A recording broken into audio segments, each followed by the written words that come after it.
ٹھیک ہو گیا، بہترین، شکریہ علامہ یاسین قادری صاحب. آپ نے جو مقدمہ رکھا یہ میں اپنی تحقیق سے پیش کر رہا ہوں. یعنی اہل سنت میں ہو سکتا ہے تفضیلی سنی اس عقیدے کے قائل ہوں، مگر اہل سنت تو افضل البشر بعد الانبیاء حضرت ابوبکر صدیق رضی اللہ عنہ کو مانتی ہے. تو ان کے سامنے آپ یہ مقدمہ کیوں نہیں رکھتے؟ اور یہ جو دلائل آپ کے پاس ہیں میرے خیال ہے وہی سنی کتب ان کے پاس ہیں. ایک چیز. دوسرا، جب آپ کہہ رہے ہیں کہ ہم بلا فصل مانتے ہیں تو کیا آپ تشیع حضرات کے اس کلمے کے قائل ہیں جو وہ پڑھتے ہیں؟ یعنی آپ وہی کلمہ پڑھیں گے؟ پہلی تو بات یہ ہے کہ جو آپ نے اہل سنت کے حوالے سے کہا کہ اس میں بعد از انبیاء افضل البشر حضرت ابوبکر صدیق ہے، تو اس میں اجماع نہیں ہے. یہ صحابہ میں بھی اجماع نہیں ہے اور امت میں بھی نہیں. اکثر کہتے ہیں لوگ جی امت میں اجماع ہے، اور صحابہ میں بھی اجماع نہیں تھا. صحابہ کے اندر بھی یہ ظنی مسئلہ تھا. میں کتب اہل سنت کی بات کر رہا ہوں، یعنی جو مکتب تشیع ہے اس کی بات نہیں کر رہا. ان کے کیا افضلیت کے منابع ہیں یا وہ اس کو کس پوائنٹ آف ویو سے لیتے ہیں. میں صرف اہل سنت کی بات کر رہا ہوں کہ بے شمار آقا علیہ الصلوۃ والسلام کے صحابہ کرام ہیں. ایک طرف تو آپ یہ کہتے ہیں کہ حضور علیہ السلام کا ہر صحابی عادل ہے، کسی ایک کی بھی بندہ اطاعت کر لے یا اتباع کر لے تو بندہ حق کو پا لیتا ہے. تو یہ بے شمار صحابہ ہیں، ہماری کتابیں بھری پڑی ہیں جو مولا علی علیہ السلام کی افضلیت کے قائل تھے. مثلاً جہاں آپ بات کرتے ہیں مثال بھی دے دیں. کون؟ دیتا ہوں نا. جہاں آپ کہتے ہیں اہل سنت و جماعہ، تو اہل سنت یعنی حضور علیہ السلام کی سنت والے اور حضور کی جماعت کی سنت والے، ان کو فالو کر رہے ہیں. نیچے آج کل کے جو مولوی صاحب ہیں ان کی بات نہیں. اوپر حضرت عبداللہ ابن مسعود جو ہیں، امام محمد بن حنبل لے کے آئے ہیں، امام طبرانی لے کے آئے ہیں، پھر امام ابن اسیر لے کے آئے ہیں. سینکڑوں حوالے ہیں اس کے اوپر. یعنی آپ فرما رہے ہیں حضرت عبداللہ ابن مسعود مولا علی علیہ السلام کی افضلیت کے قائل تھے، تمام اصحاب میں. بالکل تمام. اس کے علاوہ عمار ابن یاسر افضلیت کے قائل تھے، حذیفہ بن یمان ہوں، حضرت مقداد ہوں، حضرت سلمان ہوں، حضرت بلال ہوں. اس کے علاوہ دیگر بھی زید بن ارقم ہوں، ابو سعید خدری ہوں رضی اللہ عنہم. یہ وہ صحابہ کرام ہیں حضور علیہ الصلوۃ والسلام کے. یہ الگ بات ہے کہ مولوی صاحب کو یہ صحابہ نظر نہیں آتے. یہ مولا علی علیہ السلام کی افضلیت کے قائل تھے. امہات المومنین، ام المومنین حضرت عائشہ صدیقہ رضی اللہ تعالیٰ عنہ، یہ پاک سیدہ کی افضلیت کی قائل ہیں. بڑا نام ہے. دیکھیں نا، ماں ہے اہل سنت میں، ان کا کیا مقام مرتبہ ہے. تو وہ اپنے ابا جان کی قائل نہیں تھی افضلیت کی، وہ پاک سیدہ کی. فرماتی ما رأیت احد افضل من فاطمہ غیر ابیہا. ایبسلوٹ بات کر رہی ہیں، مطلق.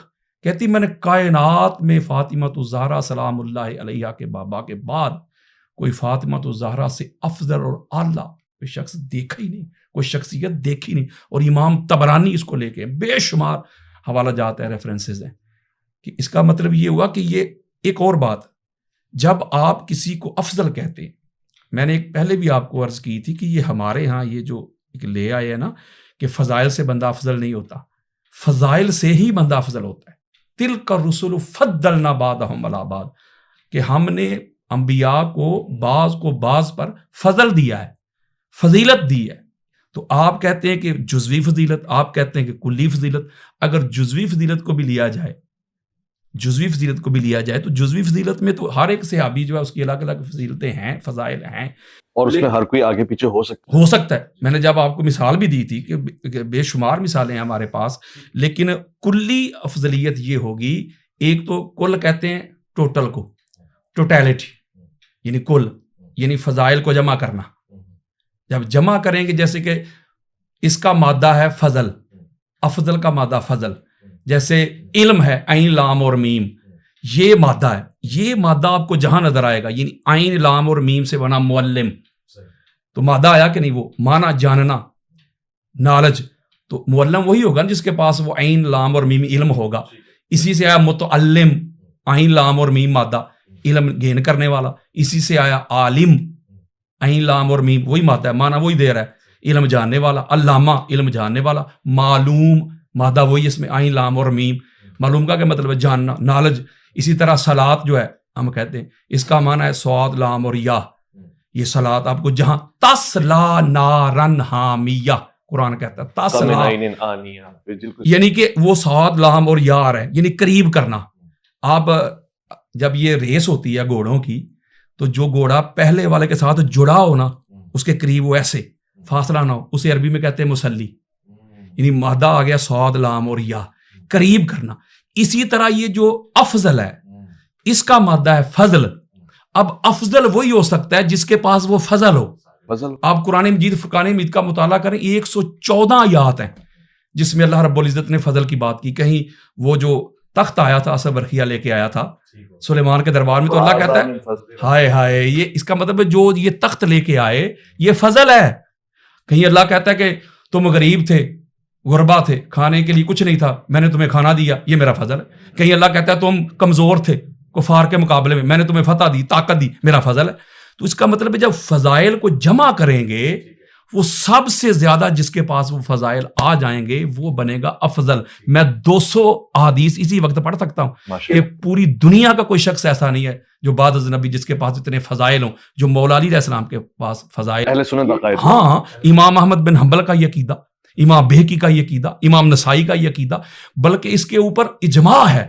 اور فضائل کے باب میں ضعیف روایت بھی لی جائے گی. اتنی بڑی علمی شخصیت بیٹھی ہوئی, اس میں شیعہ سنی میں بھی اختلاف نہیں ہے کہ فضائل کے باب میں ضعیف حدیث بھی قابل قبول ہے جس میں کوئی شرک یا اس طرح توحید پہ حملہ نہ ہو, اس کو قبول کیا جائے گا. تو اس کا مطلب جب سب سے زیادہ فضائل مولا علی علیہ السلام کے پاس ہیں تو افضل بھی تو وہی ہوگا نا. پہلا مومن دیکھنا ہو علی, پہلا نمازی دیکھنا ہو علی, مجاہد دیکھنا ہو علی, سخی دیکھنا ہو علی, زاہد دیکھنا ہو علی, عابد دیکھنا ہو علی, متقی دیکھنا ہو علی. میں فضائل نہیں پڑھنے لگا, پریشان نہ ہو, وہ ٹائم نہیں مجھے پتہ ہے, لیکن میں یہ کہہ رہا ہوں کہ جب سب سے زیادہ فضائل مولا علی علیہ السلام کے پاس ہے تو افضل ہی وہ ہوگا جس کے پاس فضائل ہوں گے.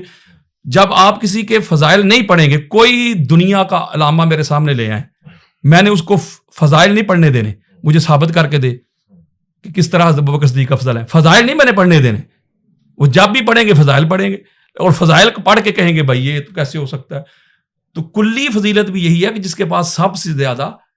دوسرا کہتے ہیں نہیں کلی فضیلت وہ ہوتی ہے, آخری بات, کلی فضیلت وہ ہوتی ہے ایسی منفرد کسی کے پاس فضیلت ہو جو پورے صحابہ کی جماعت میں کسی کے پاس نہ ہو. چلو اس طرف آ جاؤ, اگر اس کو بھی آپ کہتے ہیں تو یہ بھی مانتے ہیں. تو غدیر کے موقع پہ جو اعلان کیا تھا حضور علیہ السلام نے تو سارے صحابہ حضور اور مولا علی علیہ السلام کے قدموں کے نیچے کھڑے نہیں تھے, اتنا بلند ممبر تھا.